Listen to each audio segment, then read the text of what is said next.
दर्शक बंधु आपण माने केबे भेंडी पानी पीछंती कि जदि ना ताले निश्चय भाबरे भेंडी पानी पियंतु। अनेक लोक अछंती जो मानको भेंडी पानी पीबा को आदौ भले लागे नहीं। से माने भेंडी रो भजा खांती एवं तरकारी खांती किंतु भेंडी पानी पियते नहीं।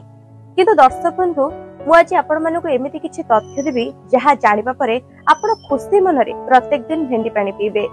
मधुमेह भली बड़ बड़ रोगरू आमको मुक्ति देई थाए एही भेंडी पानी। भेंडी पानी रे भरी रहिछि प्रचुर मात्रा रे औषधीय गुण। आपण जदि प्रत्येक दिन भेंडी पानी पिउछंती ताले आपणक शरीर पतला रहिबो एवं आपण सुंदर देखा जिवे। एहा सहित सबुठारु गुरुत्वपूर्ण कथा हेउछि ए भेंडी पानी पीबा द्वारा दृष्टि शक्ति कम होई न थाए अर्थात आपणकर दृष्टि शक्ति बढ़ी थाए। तबे दर्शक बंधु आसंतु आमे जानिबा ए भेंडी पानी पीबा द्वारा आ कोन कोन आम शरीर रे लाभ होई थाए।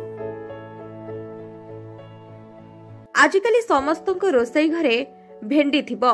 कोहा जाए भेंडी एक निरोगी परिबा।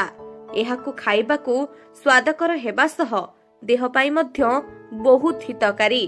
हेले एहाठारु अधिक निरामय हेउछि एहार पानी। भेंडी पानी बड़ बड़ रोगरू आमको मुक्ति देई थाए। आसंतु डॉक्टर सूर्यप्रकाश चौधरी कोठु जानिबा ए भेंडी पानी किभली भाबरे आमको बड़ बड़ रोगरू मुक्ति देई थाए।